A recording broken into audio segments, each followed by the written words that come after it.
Ya, harapan besar publik tumpah ruah sepak bola tanah air untuk melihat timnas Indonesia tampil di Piala Dunia 2026 akhirnya pupus.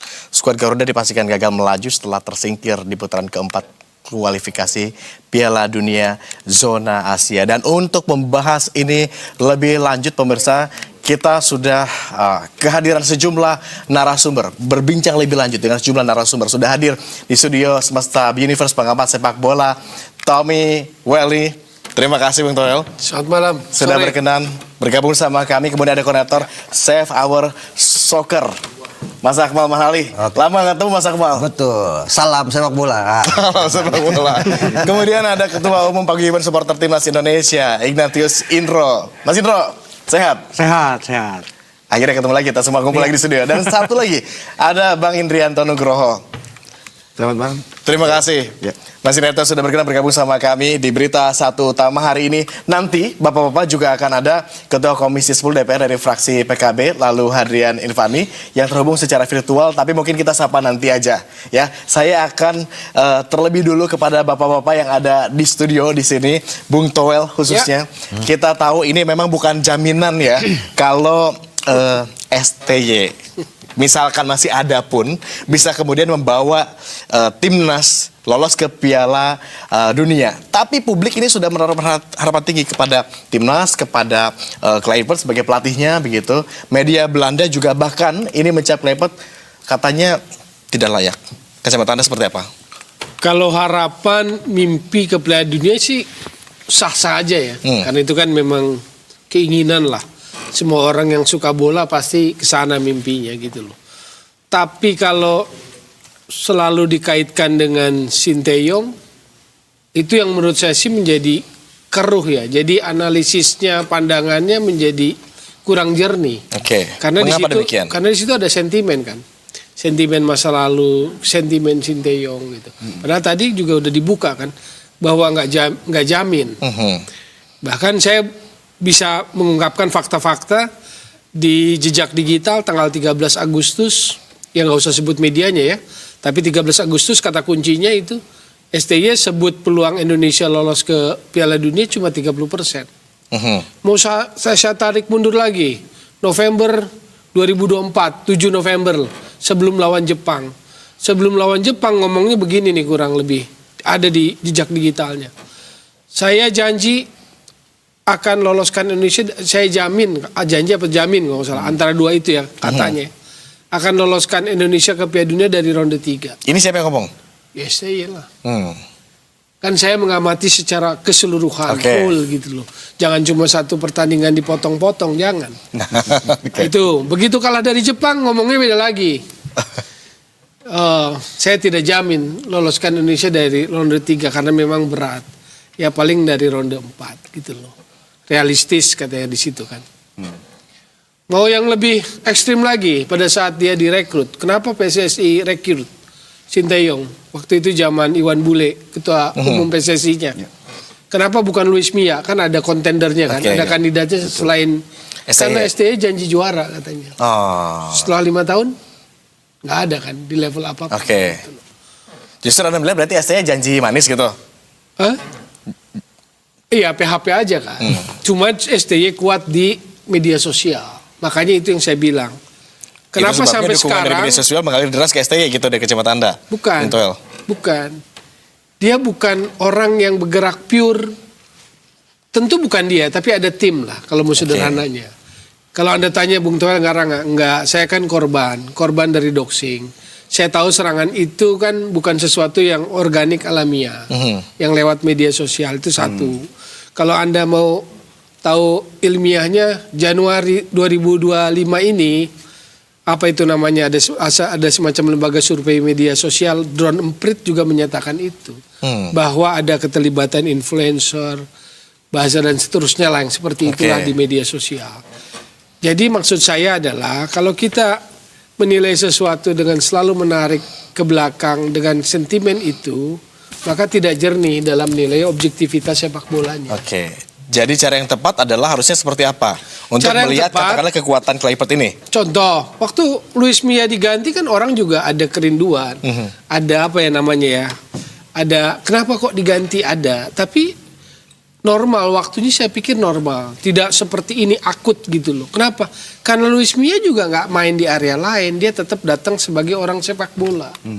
Indianto Nugroho orang sepak bola. Dia nggak men-set up tim lain yang men-set up apanya lah. Gitu loh. Luis Mia pun begitu. Tapi ini begitu diganti kan panjang tuh. Banyak buntutnya gitu loh. Oke. Gitu loh. Ya sehingga saya nggak tahu kalau cuma lihat. Cuma saya sampaikan dengan data-data yang tadi itu. Oke, barangkali pengamat lain punya pendapat yang berbeda atau jangan sependapat. Mas Akmal gimana Anda melihat ini? Ya kalau saya berpikir secara objektif gitu, Indonesia memang belum levelnya lolos Piala Dunia. Menurut Oke. saya gitu. Kenapa? Kalaupun kemudian kita lolos round of 8 ini adalah prestasi. Ya. Kenapa saya katakan prestasi? Ya karena level kita masih belum sampai ke arah sana. Sekarang gini, kita tuh ngimpi untuk lolos Piala Dunia dengan ranking 120 dunia. Peserta Piala Dunia 48. Ya kan? 48 kita 3 kali lipat dari sana di tataran yang paling bawah 48. Nah, 48 berikutnya baru Indonesia gitu kan. Masih jauh berarti Masih ke 48 jauh jaraknya. gitu kalau kita Tapi mau realistis. kemudian kita ada program akselerasi yang menghadirkan pemain-pemain naturalisasi yang kemudian memberikan harapan itu. Jadi kalau kita mau bicara by data misalnya, kita kan round 1 kita menang lawan Brunei Darussalam. Levelnya di bawah kita jauh. Di round 2 kita itu menang melawan tim ASEAN, ya kan? Oke. Lawan Filipina, lawan Vietnam. Sama Irak kita kalah 2 kali. Di round 3 kita hanya menang 1 kali ya, melawan Arab Saudi sebelum akhirnya diambil alih oleh Patrick Kluivert dan menang 2 pertandingan yang menentukan itu melawan Cina dan Bahrain. Artinya level kita di round 3. Di round 4 level lawan kita adalah lawan-lawan yang sudah punya pengalaman ke Piala Dunia, gitu kan. Misalnya Tiernya udah lebih di atas kita gitu. bukan cuma pengalaman di Piala Dunia, mereka juga sudah jadi raja di Asia. Arab Saudi 3 kali juara Piala Asia. Irak 2007 saat main di Indonesia juara Piala Asia. Artinya kalau kita ingin naik tangga yang itu gitu, kita kan nggak bisa naik tangga itu lompat tiba-tiba kita bermimpi lolos Piala Asia. AFF aja kita nggak pernah juara. Piala Asia paling banter babak knockout abis itu gagal gitu. Oke. Artinya kalau kita mau naik tangga kita pertama juarain AFF, habis itu target selanjutnya 4 besar Asia, selanjutnya baru mimpi Piala Dunia gitu. Ini yang kemudian membuat saya mengajak semua masyarakat berpikir objektif agar jangan kemudian karena ekspektasi tinggi jadi marah-marahnya luar biasa gitu kan. Oke. Sampai kemudian Toel disuruh bertanggung jawab karena Indonesia gagal gitu kan. Dia juga disuruh Pertanyaan pertama pun langsung SBY tadi. Iya.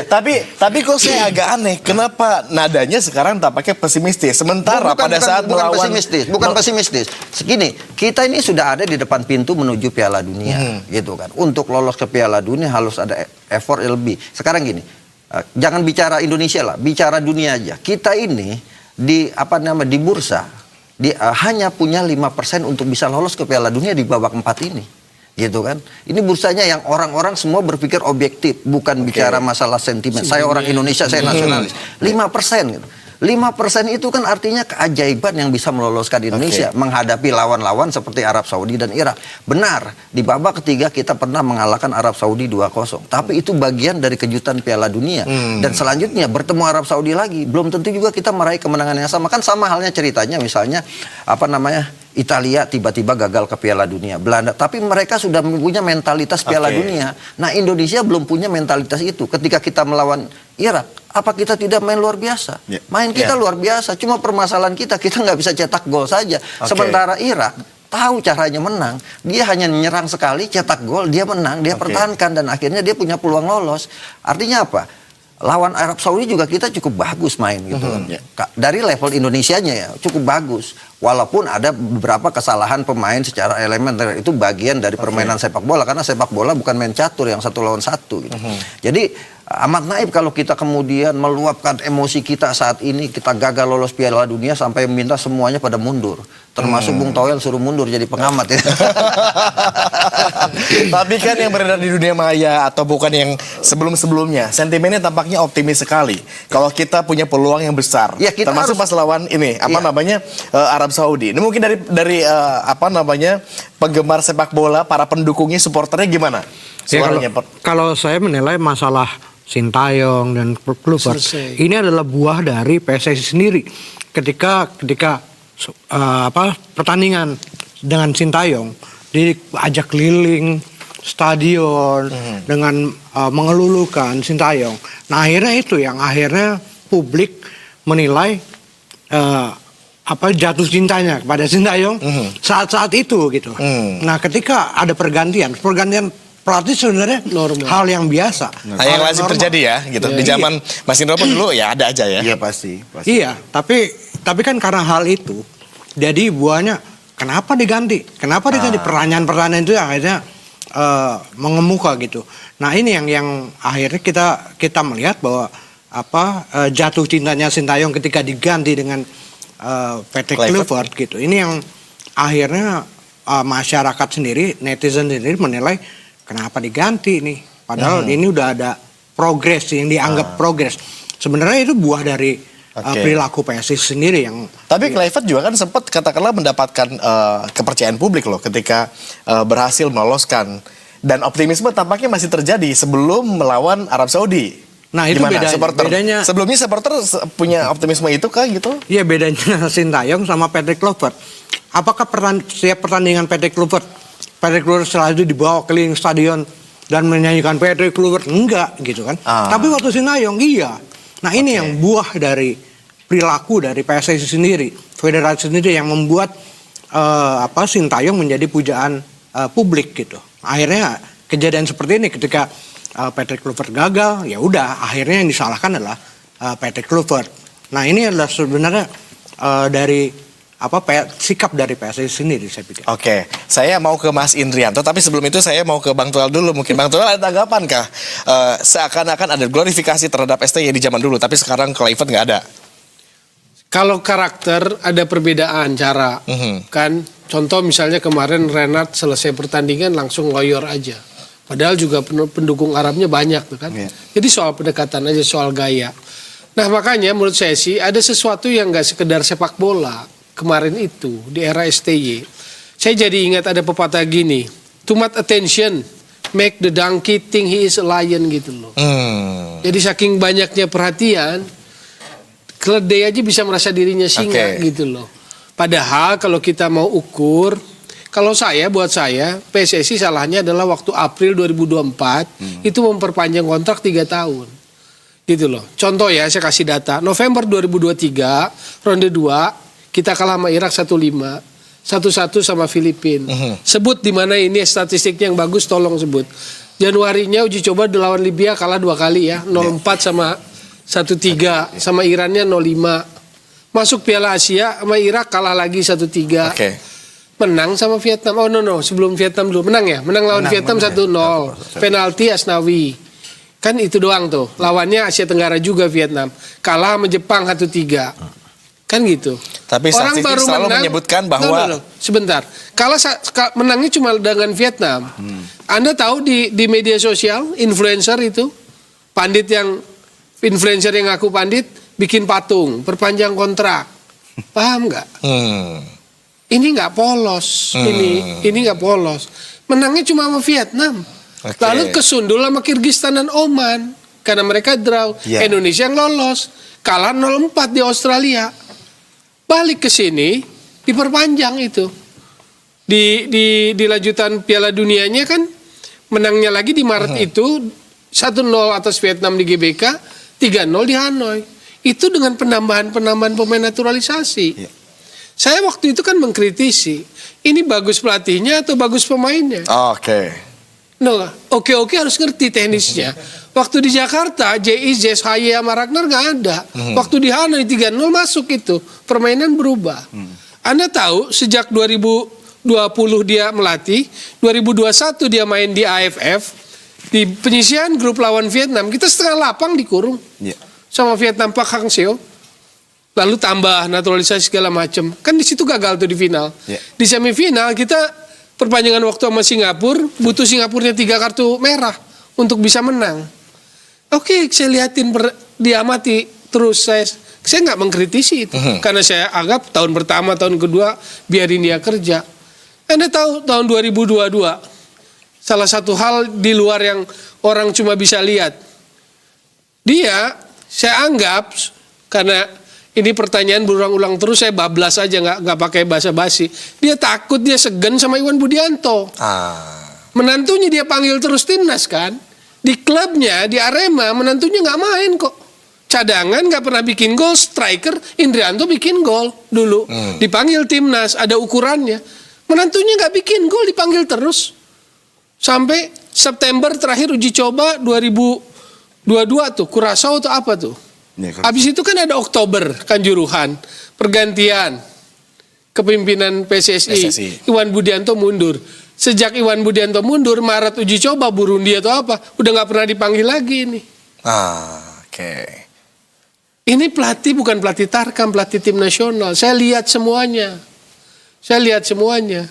Saya kasih data yang di permukaan aja deh, nggak usah yang di belakang-belakang gitu loh. Tapi memang pencitraannya luar biasa. Gitu loh. Di media luar biasa. Pernah nggak dalam sejarah sepak bola, Mu Akmal pernah di sepak bola, Mu saya pernah di sepak bola, sejak Indrianto Primavera, begitu kita mengkritisi timnas ada yang nyerang? Pernah nggak? Ya, belum. Sekarang saya bilang, hari ini saya baca, anaknya Kluivert juga diserang Instagramnya. Pola yang sama dong.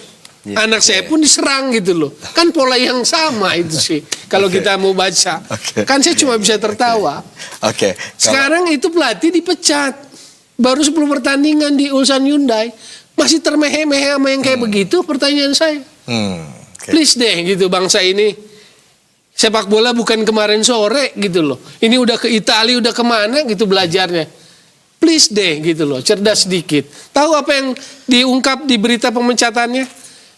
Gaya komunikasinya bermasalah, menimbulkan konflik internal. Ada benang merah nggak, bos?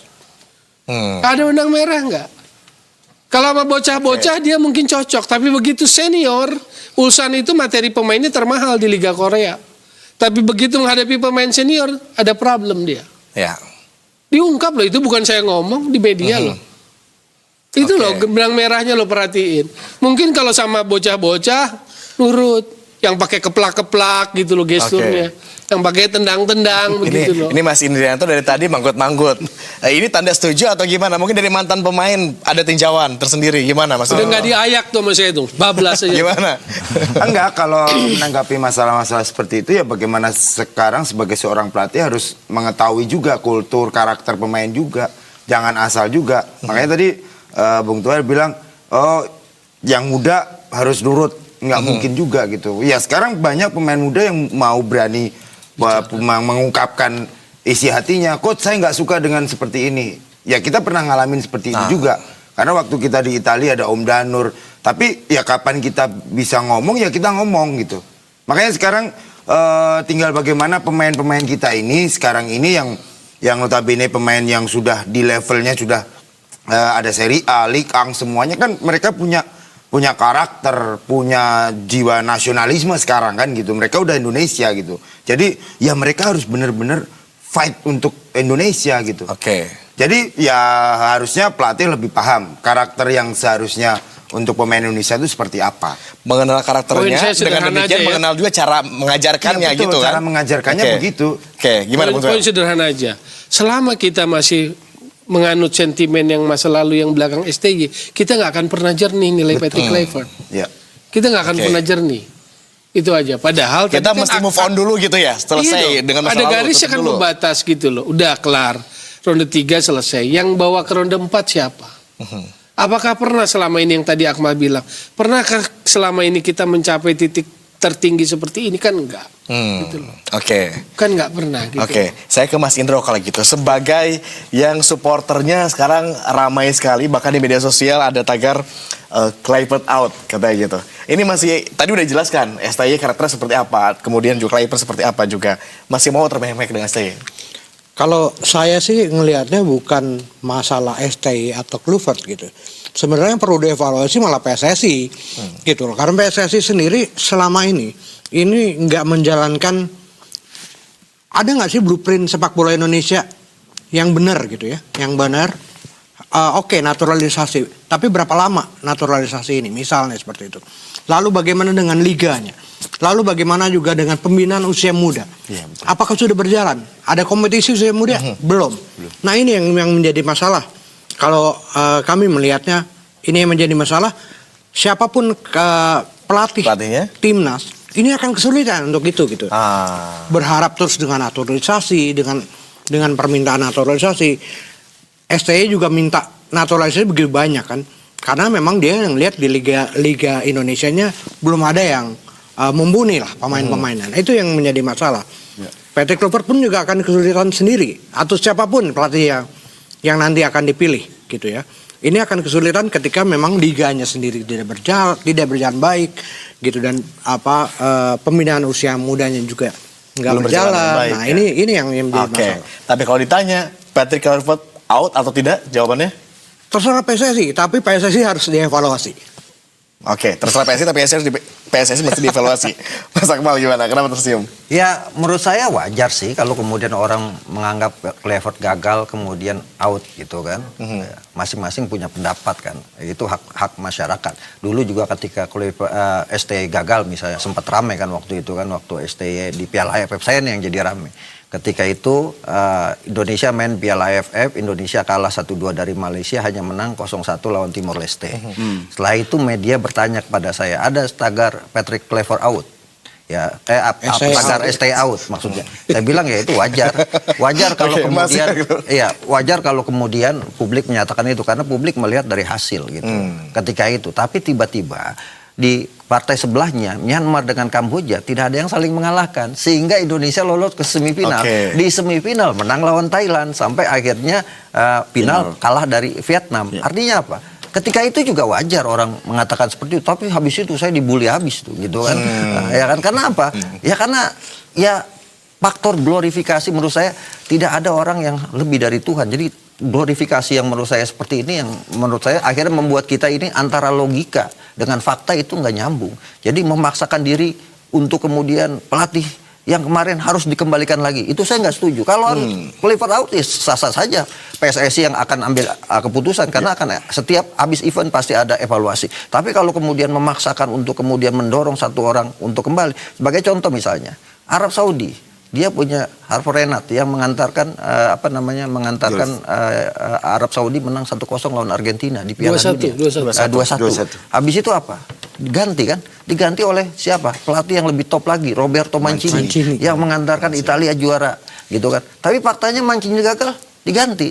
Jadi menurut saya tidak ada pelatih yang abadi gitu kan. Kalau Kluivert kemudian memang hasil evaluasi dinyatakan harus diganti, itu hak PSSI. Kita nggak bisa apa-apa. Kita mau teriak Kluivert out tapi PSSI pertahankan.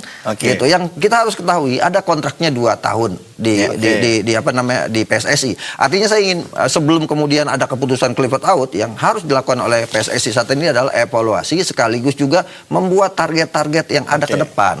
Karena itu kemudian saya bilang kita ini harus ambil hikmah dari kegagalan. Kita sudah sampai di atas, kemudian kita gagal. Keberuntungan tidak memihak kita ketika kita di babak keempat ini. Kita balik lagi, jalur apa? Jalur darat lagi. Apa nih yang harus kita benahi? Yang pertama adalah ke depan ada Piala AFF, menangkan gitu kan. Nah, kemudian ke depan ada apa? Piala Asia. Lolos semifinal. Kalau itu bisa dilakukan, itu baru perkembangan sepak bola kita yang benar-benar progresif. Ini berarti sama seperti yang Patrick Kluivert kemarin pas konferensi sampaikan ya. Kekalahan ini bukan akhir. Ada laga-laga berikutnya yang perlu kita menangkan gitu. Iya, kita harus membuka ruang untuk ikhlas.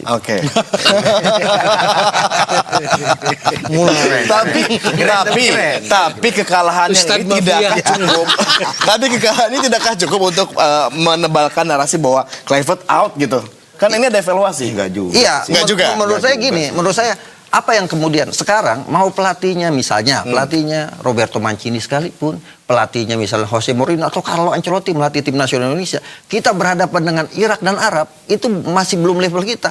Jarak kita terlalu jauh, dari ranking saja udah kelihatan gitu. Jadi mimpi kita ini terlalu tinggi karena euforia kita sebagai bangsa ya penggemar sepak bola ngelihat kita harus lolos, pokoknya kita paksa lolos dengan cara apapun. Ketika kita nggak lolos, kemudian kita meluapkan emosi kita dengan cara apa? Ya pokoknya yang penting emosi dulu kita luapin. Anaknya Kluivert lah dihajar. Tapi pas Arab Saudi dulu, iya kan, toel lah kalau komentarnya dihajar, dibilang grup mafia lah. Kita kan. perdalam lagi tuh yang Patrick Kluivert gitu. Patrick Kluivert out gitu kan. Kan kita analisis tuh.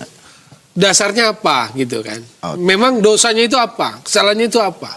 Apakah dia gagal meloloskan langsung Indonesia itu aib gitu. Pertanyaan saya gampang misalnya. Kita uji lah. Pertanyaan-pertanyaan itu kita uji. Emang ada pelatih kita yang pernah bawa Indonesia ke Piala Dunia? Gitu. Jadi kalau Patrick Kluivert out itu udah biasa, orang dia belum tanda tangan udah ada tagar Patrick Kluivert out kok. Gitu kan. Itu udah ada, udah ramai. Udah ada, ya. Ketika dia baru mau sampai Indonesia aja, tagar Patrick Kluivert out itu di kolom komentarnya dia, makanya dia sekarang tutup itu kolom komentarnya kan, tag-tagnya dia di Instagramnya ditutup. Itu sudah sampai 50.000. Artinya apa? Artinya kan ada faktor non sepak bola yang bermain juga di situ, sehingga kemudian mempengaruhi Netizen ini juga ya, mempengaruhi tampaknya. daya nalar kita. Ya kalau cuma sekedar netizen sih Nggak masalah. normal. Ini kan ada yang orkestrasi berarti kan. Oke, Anda mencium bau-bau yang berbeda gitu, bau Kan lain. saya kasih data. Oke. Oh, Januari ada lembaga yang tukang menganalisis medsos menyatakan iya ada permainan itu. Oke, Mas Indrianto Ya. nih kalau gitu. Tadi kalau Mas Akmal kan bilang sebetulnya secara level kita belum siap. Pemain kita belum siap untuk ke kancah internasional, ke Piala Dunia maksud kami, begitu ya. Kalau Anda sendiri melihatnya seperti apa? Dari zaman Mas Indrianto masih jadi pemain sampai sekarang, mungkin bisa kalkulasi kira-kira permainan kita seperti apa? Iya, permainan Sudah kita- pantaskah kita? Iya, permainan kita masih jauh ya. Bener yang dibilang. Kita lolos Piala Asia aja baru 96. Itu Iya. zaman kita, zaman Widodo C. Putra yang bikin gol. Itu kan salah satu, ada saya juga di situ. Jadi itu pun ya lawan India sama Malaysia lolosnya Piala Asia. Setelah itu kan baru berapa tahun kemudian baru ada lagi Piala Asia. Tapi kalau menurut saya ini pemain sebenarnya sudah top level. Betul. Tinggal mungkin faktor keberuntungan aja. Tapi nggak boleh ngomong hoki itu, nanti marah. Ini kan beda lagi ceritanya, Mas Akmal. Aduh. Tapi itu hoki atau bukan? Iya, dan setiap pelatih kan punya keberuntungan masing-masing. Oh iya, kan? benar, Iya benar. kan? Saya juga Iya, sebagai contoh misalnya dulu eranya Indrianto, pelatihnya kurang tahu apa, top grip. ya Iya kan? asistennya Erik Apa namanya Sven Goran Eriksson. Ya, Sven Goran Iya kan? Eriksson. Apa namanya SEA Games. SEA Games. Nggak dapat medali emas. Gitu Iya. kan. Indra Sapri bisa dapat medali emas gitu kan. Oke. Artinya kan Faktor keberuntungan. luck, faktor luck. Roberto Mancini, perang Rijkaard misalnya. Perang Rijkaard top bersama Barcelona. Gila ngelatih Arab nggak bisa apa-apa juga. Yang paling dekat Ten Hag lah itu kan. Di Ajax luar biasa, di MU berantakan, di Leverkusen dipecat juga. Artinya setiap orang itu punya punya ya hokinya masing-masing. Hokinya masing-masing. Sehingga kemudian Faktor ada luck. kita datangkan Oke. pelatih besar, kita bisa berhasil. Yang bisa membuat kita berhasil, yaitu kita harus bangun pondasinya dulu gitu kan. Kalau pondasinya kuat, yang kuat pondasinya misalnya, biar kita terbuka semua. Pondasinya kuat, Italia punya pondasi kuat, punya mental Piala Dunia, tapi juga bisa nggak lolos Piala Dunia juga gitu. Belanda. Nah kita ini kan belum siapa-siapa gitu. Tapi mimpi kita terlalu tinggi gitu. Oke. Sehingga kita melupakan nalar kita itu nggak jalan. Sehingga akhirnya yang ada adalah meluapkan kekecewaan. Saya adalah orang yang pertama kali nggak setuju pelatih tim nasional Patrick Kluivert. Tapi kita bisa apa? Yang memutuskan Tapi adalah waktu itu kenapa? PSSI. Tapi kemudian Waktu itu kenapa Mas Akmal? karena menurut saya ada pelatih yang lebih layak. Misalnya menurut saya Gus Hiding gitu kan. Kalau saya bercandanya karena Gus Hiding biasa dekat sama Gus-Gus di Jawa Timur lah gitu kan. Atau misalnya Giovanni Van Bronckhorst yang punya darah Indonesia, punya atau mungkin pelatih-pelatih Belanda yang masih punya nama kayak Philip Cocu atau De Boer yang sudah punya pengalaman katakanlah punya prominence. dibanding Patrick Kluivert misalnya. Tapi kan kemudian amat naib kalau kemudian dia sekarang disodor-sodorkan dia ini dulu agen judi, jadi kita kalah karena dijudiin. Itu kan narasi-narasi negatif yang nggak benar. Atau kemudian dikatakan bahwa ini pelatih, kenapa kita gagal? Karena hari Natal dia tanda tangan kontrak, padahal waktu orang untuk beribadah. Oke. Ini juga hal yang salah menurut saya. Jadi Tapi kalau gitu kenapa seorang Akmal Marhali yang dulunya menolak Kluivert sekarang justru punya pandangan berbeda? Lah karena kan sekarang yang memilih semua PSSI gitu kan. Iya kan? Terus saya mau Kan bilang sebetulnya gini. bukan soal Gimana? Kluivertnya gitu loh. Maksudnya gini loh. Poin utamanya kan kita mencintai timnasnya atau mendukung timnas lah. Kita ingin timnas terus berprogres gitu loh. Cuma problem sekarang yang terjadi adalah kita mencintai timnas berdasarkan versi masing-masing gitu. Ketika ini di-cut datang baru, ini sentimennya terus membayangi gitu loh. Padahal ayo kita bedah secara sepak bola. Di mana dosa besarnya Kluivert tuh di mana? Gara-gara gagal meloloskan itu di mana coba? Gara-gara di Arab kah kita atau di mana gitu? Iya di mana coba? Kita di Arab ayo kita bedah gitu loh. Yang jelek kan akhirnya gini. Kalau mimpi sih Oke. boleh setinggi apapun. Tapi begitu ada kegagalan, kesalahan, yang terjadi hujat, bukan kritik loh. Oke. Ya, Kalau Coach STY, Sayuri. kita STY di mana? Dosa besar STY sampai hari di Cup. Ya kan dia tidak tidak bisa 4 pertandingan 3 poin, 3 draw, 1 kalah. Oke. 4 pertandingan. Mancini 4 pertandingan 5 poin, dipecat. Jadi normal-normal aja. Yang tadi saya sebut dari November itu Mas gak simak Mas Agung. 1-5 bla bla bla bla, cuma menang Vietnam doang 1-0 sama Filipina. Saat ini menyebutkan bahwa kita katakanlah gagal. No, itu statistik loh. Itu statistik jelas gitu loh. Why diperpanjang? Why disuruh bikin patung? Kecuali itu ada orkestrasi gitu loh. Nah, Why? Kalau dia hebat 10 pertandingan di Ulsan nggak dipecat dong. Jadi stop bicara itu. Karena itu cuma sentimen yang memperkeruh analisis Anda Oke. pada apa yang terjadi sekarang. Maka sekarang seolah-olah butuh kambing hitam. Patty Clifford out. Tim manajer pertandingan peperangan belum usai, sehari menjelang lawan Irak, dia cerita, dia umbar ke publik soal apa? Soal ada perdebatan, ada situasi yang kurang kondusif, ada preferensi dia soal 3 back. Pantes enggak tim manajer yang tanggung jawabnya jaga kondusivitas tim membuka itu ke publik jelang lawan Irak. Jelang lawan Irak. Ronde 4 tuh peperangannya 2 pertandingan, pertempuran Arab kalah tapi kita punya peluang lawan Irak. Kalau lawan Irak menang entah itu 1 atau 2-0, kita punya peluang loh. tetap punya peluang ya. Iya. Bisa. Gitu Oke. loh. Mas Indro, gimana? Jadi pikiran pertanyaan-pertanyaan itu yang salah itu. Anda nggak bisa lihat fase bola gitu loh. Too much attention itu yang bikin the donkey think he is lion gitu loh. Oke. Gimana nih Mas Indro? Ya. Punya pendapat gak? Jangan soal tadi apa yang disampaikan oleh Bung Toel.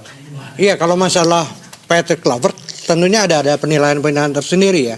Bagaimana Nggak masalah itu sih kan evaluasi. evaluasi tetap nggak masalah, ada. dievaluasi nggak masalah. Tapi kalau saya tetap berpikiran bahwa PSSI yang harus dievaluasi. Pertama mungkin melakukan manajer mengatakan membuka semuanya sebelum pertandingan itu juga Keliru. masalah sendiri kan. Dan manajer itu adalah ketua BTN. Betul. Maka menurut saya yang dievaluasi juga BTN harus dievaluasi ini. Harus dievaluasi. Kalau Di mana nih? Saya belajar dari zaman Indrianto. Di mana manajer tim di saat pertandingan umbar itu ke publik, Oke. umbar situasi internal ke publik. Kapan? Yang mana itu Lalu harusnya ada yang bisa confidential, podcast lagi. Ada yang bisa podcast kan? Iya kan? Siapa yang ngebolehin itu? Iya. Terus apa urgennya itu gitu loh? Yang harusnya sesuatu sifatnya confidential Jadi kita dibuka. selesai. Jangan dibuka ke publik gitu ya. Iya kan? Kalau kita sebagai mantan pemain ya itu tidak seharusnya terjadi. Oke. Karena kan kita butuh bagaimana kita fokus. Pertandingan demi pertandingan kan kita harus fokus. Jangan sampai ada terjadi hal-hal yang seperti itu. Oke. Ya selama ini Di dalamnya katanya gemuruh, benar gara-gara itu. ya itu nggak tahu ya beritanya mungkin nggak tahu lah. Tapi kan jangan sampai pemain ini tahu hal itu gitu loh. Mau terjadi di dalam, mau di luar, mau apapun. Ya bagaimana tim ini adalah bisa ngekip. Supaya apa? Mereka bisa fokus. Dan sebenarnya pertandingan lawan Arab dan Irak tuh kita juga nggak jelek-jelek amat dalam permainan gitu. Bisa bikin gol, bisa nyerang, bisa bertahan. Lawan Irak pun juga Irak juga kewalahan. Bagi loh. lawan Iya. Irak bagus. Karena Iya, sebetulnya lawan mendominasi ya Irak kita tuh ya pas lawan Irak baru kemarin. kemasukan Bagus, menit ke 75. Berarti kan defense kita bagus, attacking kita juga bagus, transisinya juga bagus. Oke. Makanya harus mau gimana lagi gitu. Pemain kita udah pemain-pemain yang top level menurut saya. Mereka udah tinggal selangkah lagi. Tapi ya mungkin belum ada faktor keberuntungan aja buat pemain kita. Oke. Seberapa sering timnas kita lawan Irak kayak begitu? Ya, ya. Jadi saya mengabaikan aspek lain nih ya soal naturalisasi soal apa. Kita ada di situ karena diakselerasi, di boosting sama naturalisasi gitu. Apakah sempurna? Apakah jadi super tim kan enggak juga gitu loh. Tapi seberapa sering kita bisa kuasai permainan lawan Irak? Kan baru kemarin Ya. gitu loh. Lalu kenapa gemuruh ini? Bahkan baru mendarat itu manajer tim sama ketua BTN itu seolah-olah menggiring ungkapan-ungkapan kayak gitu. Emang dia saja yang pantas ditunjuk gitu. Bahwa gagal itu adalah dosa lu gitu loh. Oke. Hanya karena mungkin gayanya yang bukan tidak terbiasa jadi sirkus gitu di Nggak muncul ke permukaan gitu kan iring-iring gitu ya. Oke. Tapi tentu kita juga tampaknya sepakat bahwa kita tidak hanya bisa menggantungkan pada keberuntungan aja, luck aja. Ada banyak yang tampaknya perlu dibenahi. Tadi kata Mas Indro, PSSI-nya mesti berbenah. Kemudian bahkan tadi Bung Toel menyampaikan ada hal lain yang juga perlu dievaluasi. Catatan-catatan tampaknya banyak, tapi mungkin kita akan diskusikan di usai jeda. Apa saja pemirsa yang kemudian perlu dievaluasi dari pertandingan kita kemarin, termasuk secara organisasi, secara besar, begitu ya. Kita diskusikan usai jeda. Tetap bersama kami di Berita Satu Utama.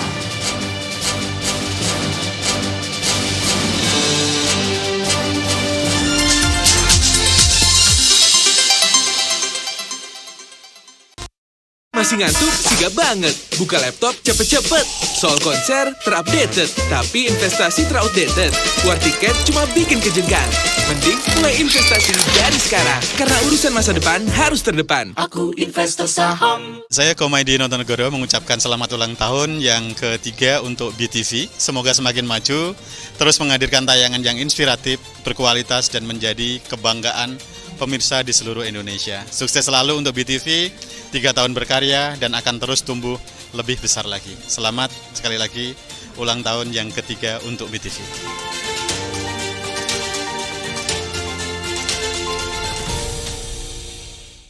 Destinasi yang luar biasa mempesona di benua Amerika.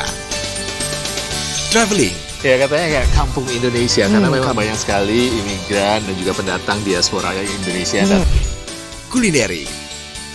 God, wah enak banget ya. Makanan yang nggak bisa diketemukan di DC yaitu martabak. Saksikan Vlogger on the Road. Berita Satu, bersatu menginspirasi.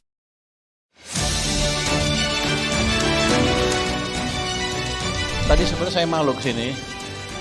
Orang-orang udah nyambut saya kayak artis, padahal baru kerja 1 bulan. Hasilnya juga belum ada. Tapi udah ada hasilnya deh. Itu ya IHSG udah naik kencang. Pak Prabowo bilang pertumbuhan ekonomi kita targetnya 8%. Tapi ketika kita lihat sejarah-sejarah negara yang menjadi negara maju, itu selalu ada periode di mana ekonominya tumbuh double digit. Investor Deli Sabit. Lebih dari 10 tahun.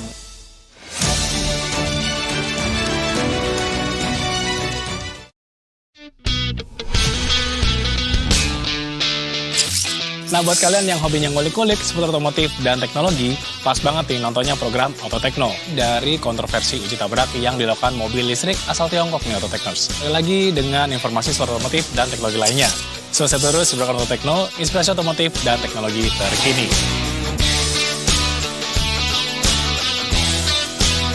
Hanya di Berita Satu.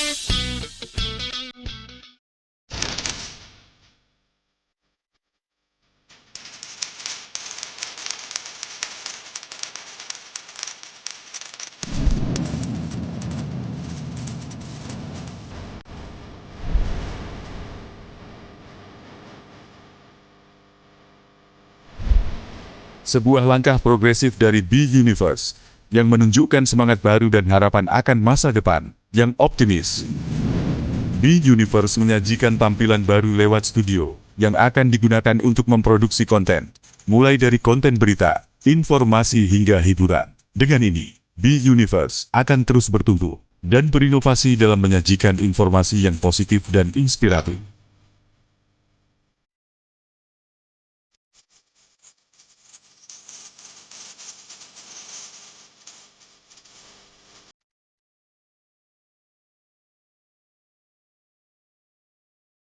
Halo, selamat datang di Investor Market Today IDTV bersama saya Cynthia. Kita bisa saja menaikkan kalau saksikan harga minyak Investor ke depan Market masih, Today hanya di Berita Satu, bersatu menginspirasi. Wahhabi seluk-beluk suatu perusahaan untuk mengambil inspirasi sebelum berinvestasi. Jadi kalau kita Corporate Insight hanya di Berita Satu, bersatu menginspirasi. Saksikan Investor Market Closing hanya di Berita Satu, bersatu menginspirasi. Betulnya contoh negara yang berhasil menjaga boundary ini tanpa terjebak pada mass surveillance. Kami akan segera kembali tetap di Investor Daily Talk.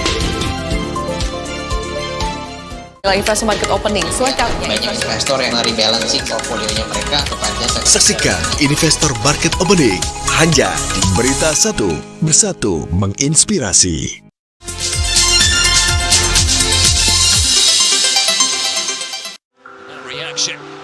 17th minute. Saleh Abdul Shamat, long-range effort, saved by Paz, but can't keep the rebound out. The ball still going, drives it hard and low and finds the bottom corner.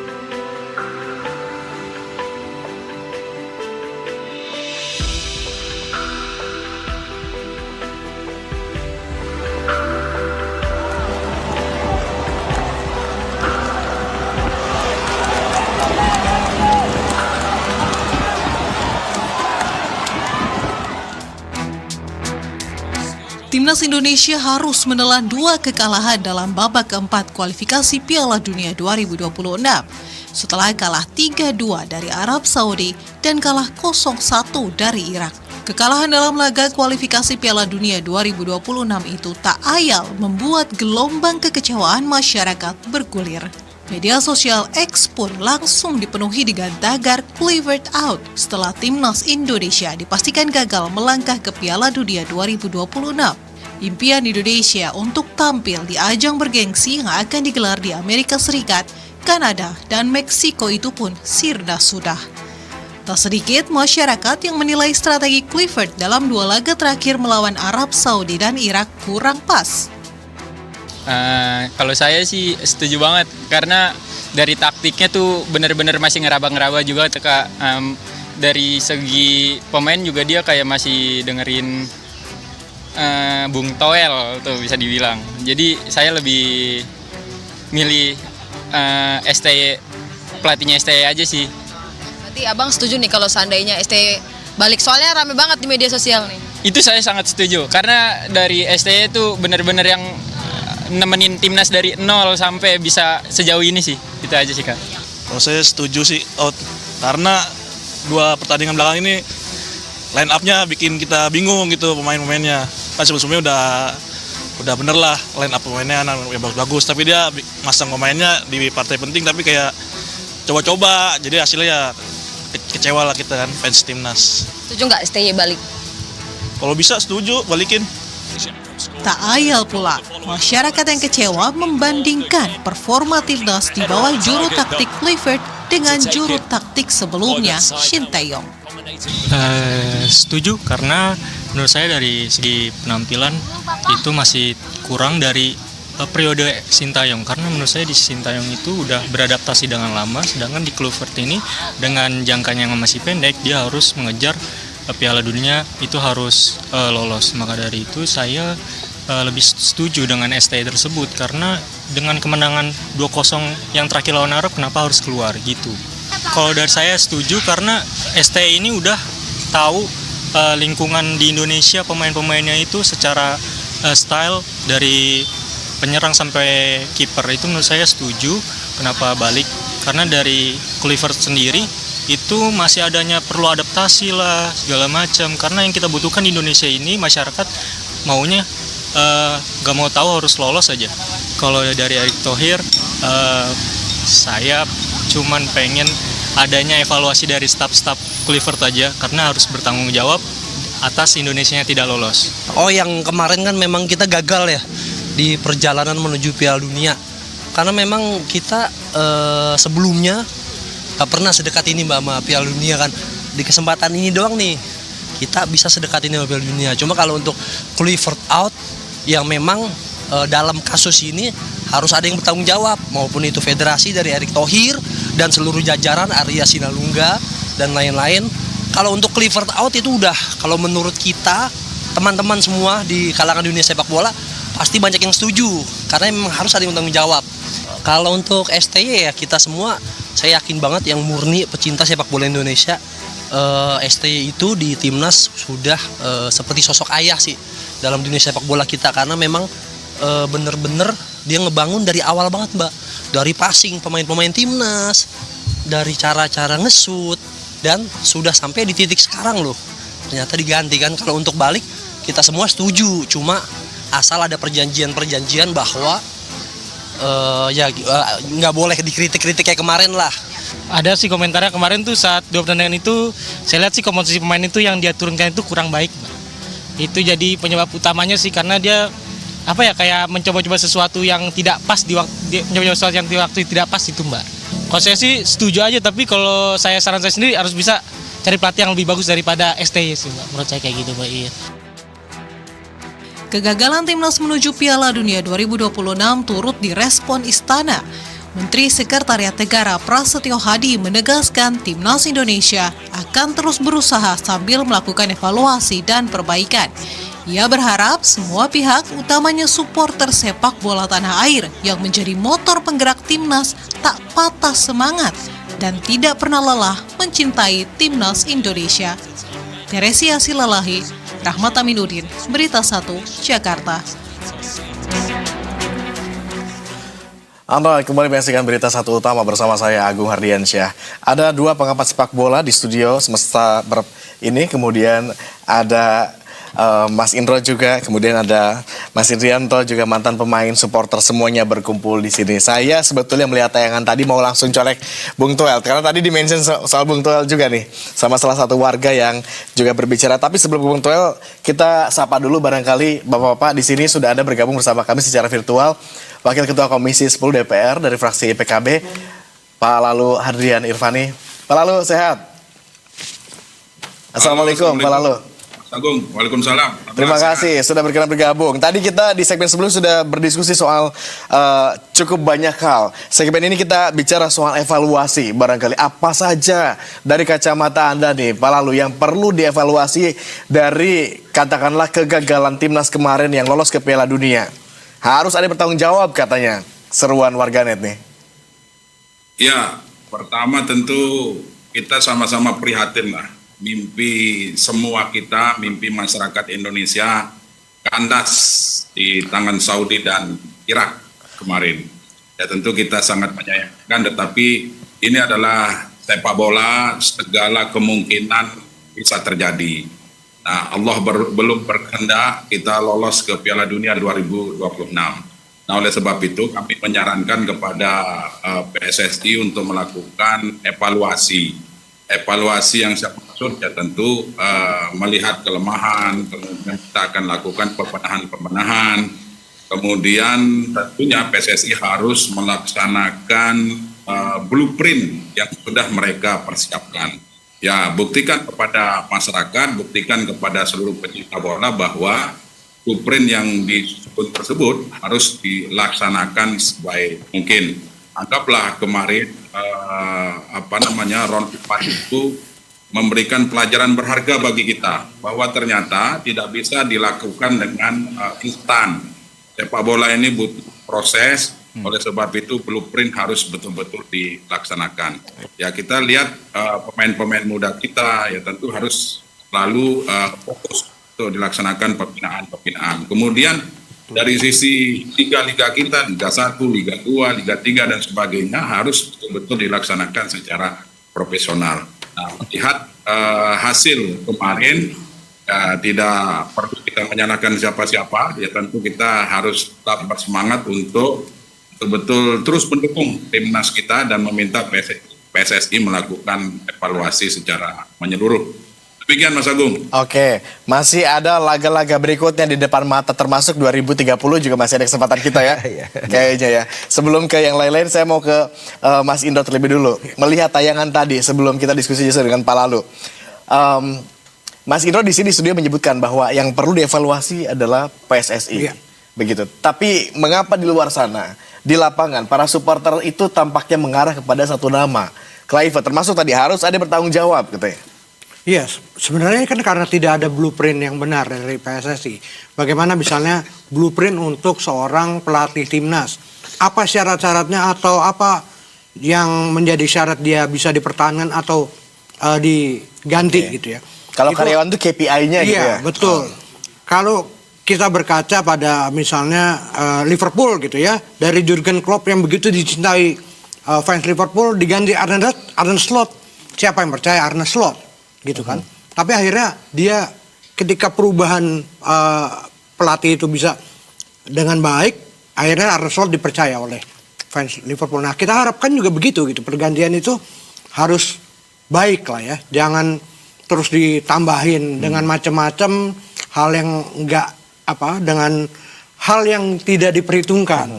Bahkan kan karena emang tidak ada blueprint sendiri bagaimana pergantian pelatih, lalu juga syarat-syaratnya apa saja itu yang nggak jelas. Nah itu yang saya pikir bisa menjadi masalah di bahasanya Palalu PAW, pergantian antar waktu. Oke. Tapi kalau tadi melihat apa yang disampaikan oleh warga, Mas Akmal gimana bisa menanggapi kah gitu? Soal katanya tadi dalam quote and quote blunder begitu, strategi yang nggak ajak gitu. Ini gimana? Ini kan soal cinta ya. Orang pacaran 5 tahun sama orang pacaran baru 1 tahun kan beda rasanya gitu kan. Belum deep gitu. Ya belum deep, udah dalam sekali kan. Sekarang kan Patrick Kluivert ini baru belum 1 tahun dan event yang ada di depan matanya dia ya ini babak penting round 4 Piala Dunia. Kalau seandainya dia pegang juga seperti misalnya sama dengan Sintayong dari mulai bawa Piala AFF, kemudian jalan kualifikasi Piala Asia, itu akan kelihatan. Jadi kita nggak bisa kemudian tolak ukur kita adalah yang dulu lebih bagus dari yang sekarang gitu kan.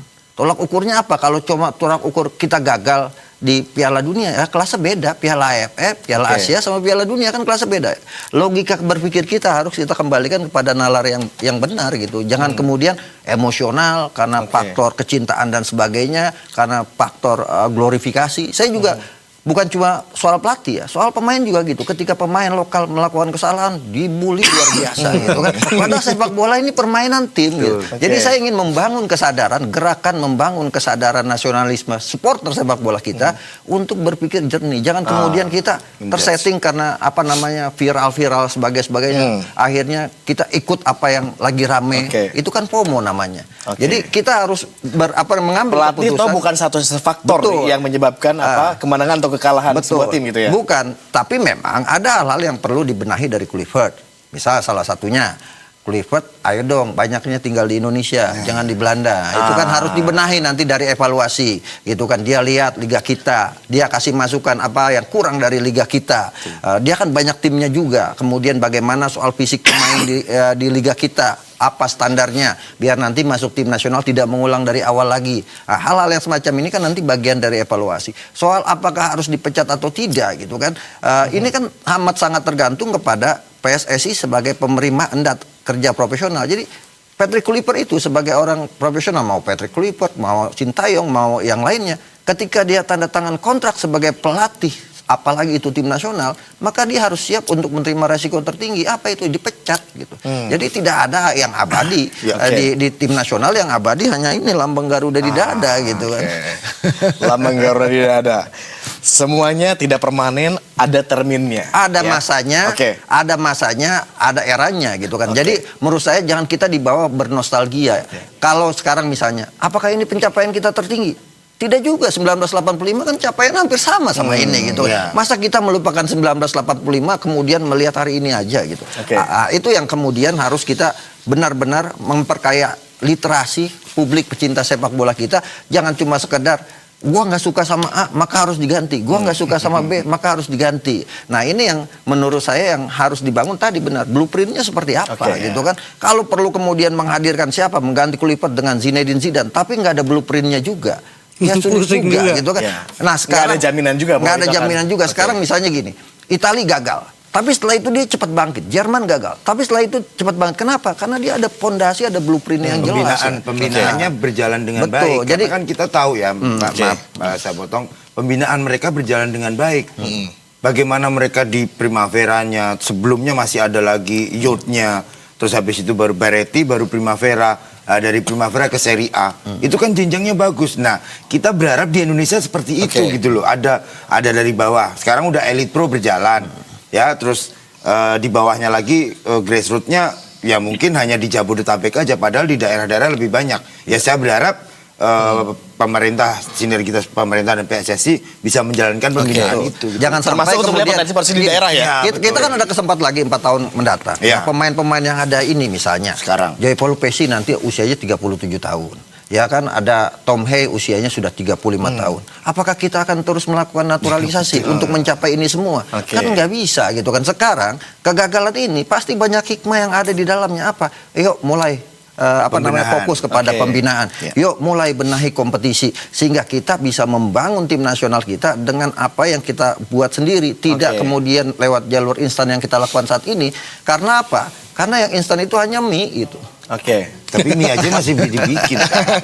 Termasuk untuk Oke, termasuk lebih jeli. Saya tunggu komentarnya Bung Tua. Tapi tampaknya Pak Lalu harus segera berangkat, harus segera menutup kebersamaannya bersama kita. Mungkin Pak Lalu ada statement terakhir sebelum silam. Pak Lalu, kita perlu PAW nggak? Patrick Kluivert. Oke, perlu PAW nggak katanya Patrick Kluivert nih, kata Mas Akmal. Gimana Pak Lalu? Ya, tentu yang saya sampaikan ke awal tadi bahwa evaluasi itu memang penting. Evaluasi bukan berarti mengganti atau mem-PAW ya, tapi kan kalau ternyata hasil evaluasinya itu nanti mengharuskan untuk mengganti, ya itu semua adalah kewenangan dari PSSI. Yang terpenting yang ingin saya katakan bahwa blueprint sepak bola.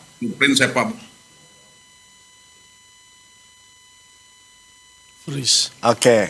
Tampaknya kita ada kendala koneksi dengan Pak Lalu. Pak Lalu, Anda masih bersama kami? Pak Lalu? Baik. Tadi mengutip pernyataan sedikit sebelum terputus ya dengan Pak Lalu.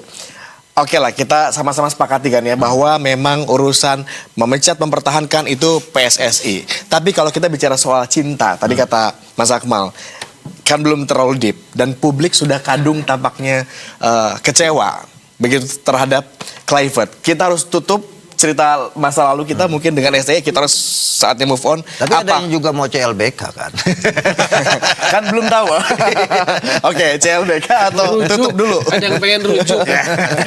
Oke, seandainya supaya keran CLBK itu ditutup, ya, apa yang perlu dilakukan Patrick Kluivert kalau gitu untuk mendapatkan kembali kepercayaan publik? Khususnya para supporter. Menurut saya sih kalau dari gaya personality nggak usah berubah, masing-masing orang punya karakter gitu loh. Nggak usah jadi sirkus juga, biasa aja tetap. Artinya dia fokus pada sepak bolanya, pada timnya aja gitu loh. Jadi juga banyak bola liar, banyak yang digoreng-goreng. Taktikal yang salah. Apa taktikal yang salah itu? Nggak mungkin di level seperti ini mereka nggak persiapan. Waktu September uji coba itu pasti digunakan untuk mematangkan atau menerapkan apa yang dalam skemanya gitu kan. Itu aja sih udah nebak, oh dia akan main 4, bisa dengan Kevin Dick, bisa dengan Rizky Ridho, di sininya Sayuri Yakob, di depannya Miliano, Calvin Verdongnya dengan Joy, Dean Jem yang jadi bek kiri. Saya udah bisa nebak. Waktu itu di kirinya Stefano Lillipali, tapi saya duga enggak, yang main nanti Beckham, benar. Yang beda adalah Mauro. Karena ternyata yang dimainkan Ragnar waktu Arab gitu loh. Nah, pertanyaannya taktikal apa yang salah? Bukan taktikal yang salah. Kesannya kita sok tahu karena kita ada tidak ada di dalam tim. Tapi yang mungkin terjadi adalah bahwa taktikal yang atau game plan yang coba diterapkan tidak jalan maksimal. Atau ada blunder-blunder yang mengubah situasi pertandingan. Itu kan yang terjadi. Contoh misalnya secara teknis dia pun nggak bisa mengeluarkan kemampuan terbaiknya karena Calvin Verdong nggak bisa main. Kedua, jangan lupa Arab juga kan kagak tidur. Dia juga jadi kontra strateginya buat kita. Contoh turut mengamati laga kita sebelum-sebelumnya ya. Bukan sekedar mengamati, mereka mempersiapkan timnya, mengamati. Dan contoh Miliano datang September, waduh semua muji-muji semua itu. Wah dia ini oke. Memang betul bagus, layak dipuji. Tapi lihat nggak waktu lawan Arab bagaimana Arab ngepres Miliano. Ini Miliano, dia kan 1 lawan 1-nya kuat. Dia mau dribble begitu, 1 di sini backnya, 1 di situ. Sudah. Ayo kasarnya iya. Ayo silakan lu masuk. Begitu masuk di sini udah ada. Maksud saya main bola itu ada 2 pihak. Ada 2 pihak yang berstrategi gitu loh. Jadi jangan ini ngomongnya. Taktikalnya ngawur. Line up-nya salah. Terus line up yang benar itu apa? Yang 3 back, yang 4 back. Sekarang saya tanya, bedanya 3 sama 4 apa? Kalau 3 karena kuat lebih bertahan. Loh emang 4 bukannya lebih banyak jumlahnya? Kan poinnya bukan itu dong. Karena poinnya itu tadi, karena ada sentimen. Karena kalau kita bicara teknik, mau 3 mau 4, yang penting prinsip mainnya benar.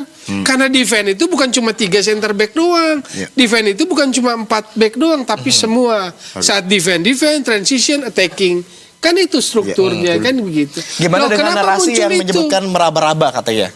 Ya makanya semuanya digoreng. Karena semuanya ada dendam masa lalu yang seperti belum beres gitu loh. Kan nggak pernah terjadi dalam sejarah pergantian pelatih di Indonesia yang panjang kayak begini buntutnya. Nggak pernah. Ini berarti ada yang belum beres di belakangnya. Kalau makanya tadi keluar narasi dari Mas Akmal ada yang pengen CLBK. Tahan dulu tadi. Kita ke Pak Lalu dulu. Pak Lalu, ada kembali terhubung bersama kami, Pak Lalu? Ya Mas Agung. Terakhir mungkin tadi kita sempat gangguan sinyal, Pak Lalu. Apa yang perlu kita persiapkan? Mungkin kalau jangka panjangnya 2030 kan ada lagi ini. Ya, pertama tentu kita harus move on lah dengan kekalahan dan kegagalan kita menuju Piala Dunia 2026. Nah, mari kita tatap Piala Dunia 2030 dengan mempersiapkan sedini mungkin. Karena kita sudah mencoba yang instan, ternyata yang instan itu tidak baik dan tidak cocok bagi kita di Indonesia. Saya setuju dengan Mas Akmal, kemudian Mas Tommy, dan lain-lain yang hadir di studio hari ini bahwa dalam mempersiapkan timnas kita ya tentu butuh kerjasama semua pihak. Kita tidak boleh saling menyalahkan. Kemudian terkait dengan Patrick Kluivert out, itu saya rasa ini hanya sekedar kekecewaan sesaat saja. Nah, sebab itu PSSI lah harus bisa membuktikan bahwa untuk persiapan event-event selanjutnya seperti Piala Asia, bahkan nanti persiapan Piala Dunia 2030, ya mari laksanakan blueprint sepak bola nasional yang sudah disusun oleh PSSI. Karena selama ini kami melihat blueprint sepak bola nasional itu belum dilaksanakan. Nah, oleh sebab itu kami mendorong kepada PSSI melalui Menpora yang kebetulan hari ini juga sebagai Ketua Umum PSSI ya, untuk melaksanakan blueprint sepak bola nasional itu melalui pembinaan pemain-pemain muda kita, kemudian kita benahi liga-liga kita, kemudian pelatihan untuk wasit, kemudian dan lain-lain lah yang hari ini memang harus kita persiapkan bersama. Bahkan lebih ekstrim lagi, di suatu rapat kami pernah mengusulkan kalau kita belajar dari negara-negara yang maju sepak bolanya hari ini, bahwa sepak bola di Jepang saja misalnya itu sudah masuk di kurikulum sekolah. Nah, oleh sebab itu saya berharap dengan adanya blueprint tadi perlu komunikasi dengan lintas sektor, persiapkan pemain-pemain muda yang berbakat, kemudian yang lebih dibandingkan dengan yang lain yang kita persiapkan untuk Piala Dunia 2030 sehingga kita tidak berpikir naturalisasi terus. Nah, naturalisasi ini sudah kita coba, sudah kita laksanakan, dan hasilnya seperti ini dan tidak maksimal. Karena apa? Karena instan. Mereka bertemunya pada saat akan pertandingan saja. Jadi chemistry itu belum terbentuk. Nah, chemistry inilah yang harusnya sudah terbentuk sejak awal. Nah, apalagi perlu bonding yang lebih lama gitu ya berarti Pak Lalu. Gimana? Perlu bonding yang lebih lama supaya chemistry-nya terbangun. Iya. Ya, jadi persiapan itu menjadi sangat penting. Oleh sebab itu, memang kalau kita lihat di blueprint sepak bola nasional yang sudah disiapkan oleh PSSI, target kita ke Piala Dunia itu sebenarnya 2030. Nah, cuman kan kemarin karena momentum dan Piala Dunia rasanya sangat dekat, sehingga kita semua sangat berharap bisa masuk di 2026. Nah, jadi kalau hari ini banyak masyarakat kita yang kecewa, saya rasa wajar. Kita tidak usah reaktif dan kita doakan saja semoga PSSI segera mengevaluasi, tentunya hasil evaluasinya akan dilaksanakan dengan sebaik-baiknya. Baik, terima kasih. Terima kasih Pak Lalu sudah berkenan bergabung bersama kami, berbagi insight bersama kami. Di sini ada dua pengamat, Mas Akmal, Bung Toel, ada juga Mas Indro dan mantan pemain Mas Indrianto. Selamat kembali beraktivitas, Pak Lalu. Ya, izin saya pamit, Mas Akmal, Bung Tommy Welly dan teman-teman yang lain. Siap, Pak. Salam sehat. Salam sehat, Pak. Saya ke Mas Indro tadi, tampaknya ada yang ingin coba disampaikan apa nih Mas Indro? Iya, sepakat dengan Pak Lalu ya, bahwa blueprint, kita berkaca pada blueprint sepak bola Jepang gitu ya. Dia menargetkan 100 tahun Jepang juara Piala Dunia gitu ya. Tapi di tahun ke-30 sekarang, ini dia udah terlihat gitu ya. Progresnya? Progresnya banget terlihat bahwa pemain-pemain mereka udah dipakai di liga-liga Eropa gitu ya, dan banyak sekali hasilnya gitu ya. Ketika kemarin kan terlihat gitu ya, ketika Indonesia melawan Jepang, walaupun mereka pakai pemain-pemain lapisan aja udah bisa mengalahkan kita 6-0 gitu. Nah, ini udah begitu terlihat perkembangan. Nah, kita harus berkaca pada hal seperti itu. blueprint yang berkesinambungan mungkin 100 tahun, tapi misalnya naturalisasi berapa tahun kita mau menaturalisasi, ataupun nantinya liganya perbaikannya berapa tahun bisa memperbaiki liga, berapa tahun juga pembinaan generasi muda kita bisa diberlakukan. Itu yang harusnya perlu perencanaan matang dan betul. bahkan jangka panjang. Tapi tentu ini nggak akan sebentar, berarti kan? Kalau saya merencanakan ini menambahkan gimana? tadi, ya bagaimana kita mau maju, ya pelatih juga harus diberikan edukasi yang benar juga. Karena yang saya edukasinya tahu, siapa? Kan pelatih. Ya maksudnya dari federasi memberikan ya setidaknya untuk apa ya, biaya atau apapun untuk kursus lebih mudah lagi gitu. Karena di Jepang yang saya tahu 5.000 itu A-Pro dan mereka di akademi semua. Mungkin malah di sekolah-sekolah ya mungkin Bung Toel juga sudah tahu hal itu gitu, bahwa sepak bola mereka sudah berkembang seperti itu karena ya dari bawahnya bener dulu.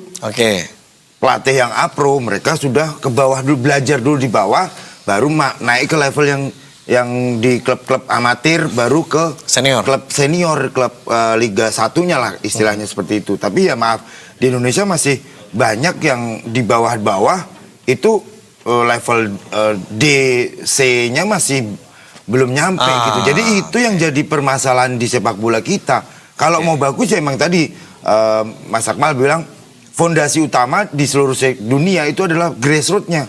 Kalau grassroots-nya bener, otomatis timnasnya juga akan bener. Kita pernah 95 ngalami 92, 93 lah, ngalamin bagaimana kita Buffon bisa top level karena mereka dari bawah.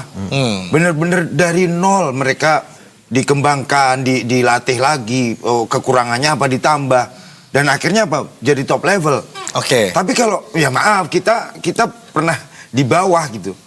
Ya ini yang jadi permasalahan. Ya mungkin nanti teman-teman bisa berarti istilahnya semuanya harus ada uji kompetensi atau ada sertifikasi gitu. Ya pastinya harus seperti itu. Kita banyak sekarang nih. Udah ada A-Pro-nya udah sekitar 40-an lah. Terus AFC-nya juga sudah banyak. Tapi kesempatan untuk melatih Liga 1 belum ada. Mungkin hanya 1-2 orang lah sekarang yang di Liga 1. Sekarang di Liga 2 juga harus, cuman ya kompetisinya juga harus dibenerin dulu. Jadi jangan sampai kompetisinya nggak bener, ya bukan nggak bener ya istilahnya, tetap berjalan tapi harus ada aja celahnya gitu ya. Pasti ada yang bisa diperbaiki. Bagaimana agar semua pihak bisa sama-sama menutup celah katakanlah kekacauan tadi supaya kemudian sepak bola kita bisa maju ke depan. Kita diskusi yang lebih lanjut Bapak-bapak. Usai jeda, tetap bersama kami bersama di Berita Satu Utama.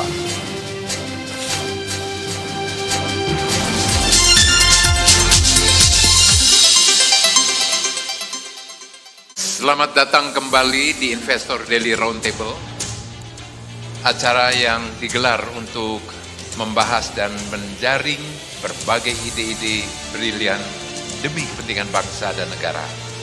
Saksikan Investor Daily Roundtable. Berita Satu, bersatu menginspirasi. Bersama saya Iqbal Suitami Harja. Inilah Corporate Insight selengkapnya. Blended dari segmen consumer dan komersial yang ideal. Memahami seluk-beluk suatu perusahaan untuk mengambil inspirasi sebelum berinvestasi. Jadi kalau kita hitung-hitung nilai daripada sektor karbon itu bisa mencapai 8.000 triliun. Melihat peluang dari sisi korporasi dan sepak terjangnya di dalam dunia bisnis. Jangan lewatkan Corporate Insight jam 9:30 siang hanya di Berita Satu, bersatu menginspirasi. Cari negara yang penggunaan pinjolnya paling tinggi. Indonesia. Kenapa? Ya karena paling gampang. Mereka merasa data itu nggak penting. Sekarang kita beli gorengan, dapat nggak fotokopiannya kartu keluarga? Iya. Tuh, hati-hati kalian tuh. Hati-hati KTP-mu. Nah, dari ulang tahun, tempat tinggal, ibu kandung, tabunganmu hilang. Berita Satu, bersatu menginspirasi. Saksikan Investor Market Closing hanya di Berita Satu, bersatu menginspirasi.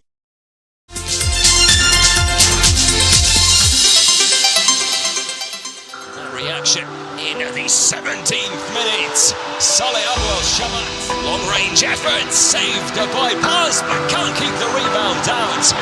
The ball still going, drives it hard and low and finds the bottom corner.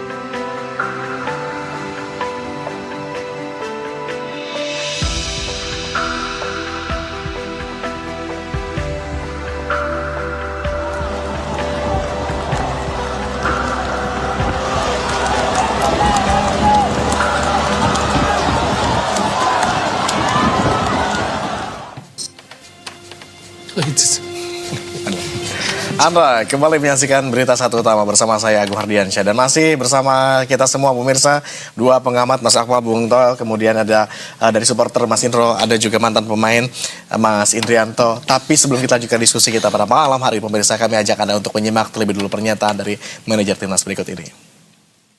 Saya selaku manajer timnas senior dan selaku ketua badan timnas PSSI pertama mengucapkan permohonan maaf yang sebesar-besarnya atas kegagalan ini. Namun apalah daya, dengan hasil yang seperti ini tentu membuat hati kami dan saya yakin percaya hati seluruh masyarakat Indonesia 280 juta pasti remuk redam, hancur pasti. Kenapa? Karena mimpi kita sebenarnya di round 4 ini kita bisa lanjut, paling tidak kita bisa lanjut ke round 5. Tapi apa daya, hasilnya seperti ini. Inilah yang membuat, jujur saja, bukan saya mengeluh, tetapi kami benar-benar merasa kenapa kita harus berhenti sampai di sini. Oke, manajernya remuk redam, jutaan masyarakat Indonesia juga kecewa. Banyak hal tadi sudah disoroti untuk apa yang perlu dievaluasi, kemudian celah-celah apa yang perlu diperbaiki agar Indonesia timnas bisa lebih baik lagi ke depannya. Kita punya sisa waktu kurang lebih 10 menit. Mungkin siapa dulu mau berkomentar? Mas Akmal, tadi CLBK atau lanjut? Iya kan penawaran. Tadi kan Mas Akmal terakhir itu ngomong satu menit. Penawaran dari rekan-rekan supporter sebagian kan ingin CLBK bersama Sintayong gitu kan. Ya mungkin saja itu juga terjadi, mungkin ya kan. Kita nggak tahu. Atau kemudian kalau mau ganti Kluivert ada yang baru, ada yang nganggur. Ten Hag kan nganggur itu kan. Ten Hag. Tapi kalau Mas Akmal mending CLBK atau mending lanjut atau jangan move on ke yang lain? Kalau saya gini, kita harus melihat, tadi saya katakan tolak ukurnya gitu kan. Kalau tolak ukurnya udah di atas gitu kan, nah ini akan sangat berat. Siapapun yang akan nangani tim nasional kita, tuntutannya akan seperti ini gitu. Yang harus dijaga adalah kan level kita sudah sampai di sini. Bagaimana level sudah sampai di sini ini bertahan, jangan turun gitu kan. Nah itu yang paling penting. Nah paling penting untuk kemudian dilakukan evaluasi apa kekurangan kita dari Arab Saudi apa? Dari dari Irak apa sehingga kemudian kita gagal. Apa yang harus dibenahi dari sisi kepelatihan?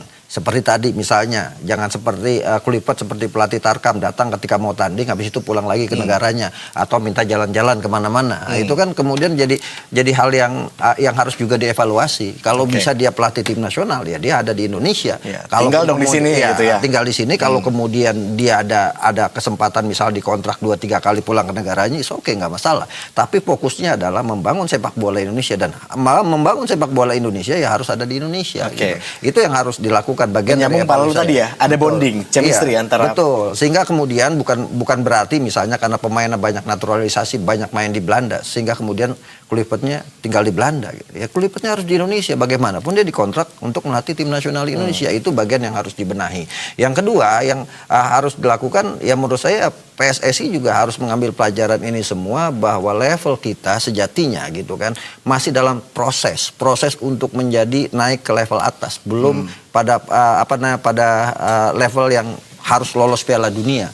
Sehingga kemudian menurut saya yang paling penting saat ini harus dilakukan oleh kita sebagai penggemar bola adalah mendorong akselerasi tim sepak bola kita ini meningkat dari sisi kualitas gitu, sehingga kemudian siapapun nanti ke depan lawan-lawan yang akan kita hadapi, penampilan kita masih tetap level yang tinggi. Jadi memang mempertahankan itu lebih sulit dari merebut, itu fakta gitu. Jadi orang semua melihat bahwa Sintayong sudah sampai di sini, kemudian pelatih siapapun yang menggantikannya pasti akan sulit, karena sekarang aja sudah mulai rame, ranking kita turun. Dari 118 menjadi 124 karena 2 kali kalah. Itu kan ranking itu kan bagian dari prestasi. Kalau kita mau ranking kita terus naik, kita lawan aja level-level yang di bawah kita terus gitu kan. Ini kan level kita sudah berada di level Asia. Kalau menurut saya level Asia yang lawannya Irak dan Arab Saudi. Nah ke depan kita harus mempertahankan FIFA Matchday melawan tim-tim semacam itu. Sehingga kemudian kelas kita naik. Nah itu yang harus dilakukan, jangan kemudian kita turun lagi, lawan kita Timor Leste lagi, lawan kita Brunei lagi gitu. Nah ini kan penting, sama halnya dengan event-event yang lain misalnya. Kemarin Sintayong lolos Piala Asia U23 gitu kan, sekarang gagal. Ya karena apa? Karena ternyata kita nggak diuntungkan juga dengan undian. Undian kita ketemu Korea Selatan gitu kan. Kalau kita ketemu negara seperti Korea Selatan, Jepang, kemudian Arab Saudi, Iran, lebih sulit Irak, lagi itu ya akan sebetulnya. sulit kita di situ. Tapi tidak ada yang tidak mungkin kita bisa mengalahkan mereka. Kalaupun kita belum bisa mengalahkan mereka dengan kalah tipis 0-1 menurut saya, itu sudah hal yang luar biasa dari Sebuah tim nasional prestasi, kita boleh saat katakan ini. begitu. Sekarang bagaimana kita bangun optimisme dari kalah 0-1, tradisi ke depan kita bisa selalu mengalahkan Irak. Kita bisa selalu mengalahkan Arab Saudi. Apa? Standarnya harus dinaikin. Oke, meraih itu sulit tapi mempertahankan jauh lebih sulit lagi. Mungkin dari kacamata Bung Toel seperti apa gimana? Apanya nih? Terakhir tanggapan sebelum. Oke, tanggapan. Saya pikir semua sedih, semua kecewa karena tadinya pikir kita bisa, ternyata enggak. Ekspektasi udah tinggi gitu ya Ya, sebenarnya. normal lah, nggak apa-apa. Cuma bagaimana ngelola itu kan harus benar. Saya sih yakin kalau football family itu paham. Kenapa? Atau tidak kejang-kejang lah, tidak kejar-kejar lah gagal ke Piala Dunia. Kenapa? Karena tahu ukuran sepak bola. Tahu ukuran kualitas sepak bola. Ini kan dari tadi kan selalu dikait-kaitkan dengan masa lalu. Itu yang saya bilang sentimen. Itu yang jadi tidak sehat. Maka saya berharap bukan soal Clifford out atau tidak. Yang penting evaluasinya dengan pikiran jernih. Jangan emosi gitu loh. Jangan seperti arena gladiator. Harus ada kepala yang terpenggal. Supaya penonton itu sorak-sorai di Kolosium. Bukan begitu. Ini kita mau jadi bangsa yang lebih dewasa lah. Bangsa yang berkembang. Yang cara berpikirnya bagus. Yang bisa memahami sepak bola dengan bagus. Kita suka negara bangsa yang suka bola iya. Tapi belajar bola lebih baik supaya makin bagus gitu loh. Sekarang dengan benchmark ini memang siapa ya? Menurut saya sih ada satu sisi kan aneh gitu ya. Tiap gagal terus selalu seolah-olah harus cari tumbal. Entah itu pelatih, entah itu siapa. Gitu. Sekarang kan narasinya harus bertanggung jawab katanya. Iya, sekarang kalau dilepas kan bukan cuma Clifford aja, semua rombongannya harus lepas. Terus bagaimana dengan kontraknya, bagaimana dengan kompensasinya, itu kan harus dipikirin oleh PSSI. Bagaimana cari pelatih yang berkualitas secepat mungkin, itu juga problem gitu. Dan sistem yang sudah terbangun sekarang setengah jalan, katakanlah Gini, gitu ya, harus diulang lagi. Saya kan waktu naturalisasi ini mulai berjalan sejak zaman Iwan Bule, mulai muncul tuh kan, bukan cuma di Erick Thohir terus dilanjutkan. Saya kan ngingetin sampai kapan. Ketika saya ngomong sampai kapan dan apa artinya kompetisi, 2 poin itu saya ingatkan, apa yang terjadi? Anti naturalisasi. Oh ini gitu loh. Kan dia punya darah. Saya kan nggak membicarakan soal dia ada keturunan atau tidak ada keturunan. Saya bicara dalam konteks sepak bola sampai kapan. Naturalisasi ini akan ada titik ininya gitu loh. Nah, saya bersyukur karena kalau saya perhatikan nggak kegeeran juga, mungkin bukan karena saya juga ngingetin itu. Sekarang udah ada direktur tekniknya. Itulah orang yang bertanggung jawab untuk menata sepak bola Indonesia ke depan. Alexander Sweer itu ya. Ada katanya apa talent scout, head of talent scout Timon Tamata. Ya udah kerja aja. Saya lihat dia mulai turun, ketemu Nova, Timnas 17. Ayo assessment. Silahkan assessment potensi kualitas sepak bola Indonesia dari Sabang sampai Merauke, dari Aceh sampai Papua. Ya. Dan itu nggak gampang, problematik kita sebagai negara besar itu nggak gampang. Potensi pasti ada, tapi lihat bakat-bakat yang ada di 2-3 di mana. Bukan nggak ada bakat, bukan. Striker lah contohnya. Sampai kita pusing dari kemarin tuh di senior kan, posisi striker sampai akhirnya ketemu Ole. Ole ini kan dianggap seperti menutup lubang itu, cedera. Nah, akhirnya pitar otak lagi, dapatlah Zylstra yang masih muda juga. Saya nggak ingin ngeremehin, gitu loh. Dia juga sudah berusaha bekerja keras, tapi jujur di level ronde 4 dia nggak cukup. Apa nggak cukupnya? Saya nggak cuma ngomong narasi, saya nggak ngelihat dia sebagai striker tuh punya daya ledak, eksplosivitas, boom, boom, boom. Badannya tinggi besar ya, tapi eksplosivitasnya nggak ada gitu loh. Mas lemah. Tapi jangan ini, saya tidak dalam konteks ingin menghina, meremehkan, enggak. Jadi belum cukup gitu loh. Kalau Anda jadi pelatih gimana Anda puyengnya? Anda punya Ole 2 bulan menjelang babak 4 hilang. Lalu dia pulih katanya iya, tapi dalam sepak bola kan kelihatan kalau Anda nggak main, intensitas Anda turun, kompetitif Anda turun. Ragnar aja kelihatan nggak main-main. Gitu. Nathan aja kelihatan gitu loh. Tapi kan orang bisanya cuma itu goreng-goreng. Kenapa nggak 3? Kenapa enggak? Karena selalu ada sentimen dibalik-balikin ke belakang gitu loh. Jadi kenapa harus ada korban? Mendingan cooling down karena kita semua sedih. Biarkan PSSI itu yang berwenang punya kerja.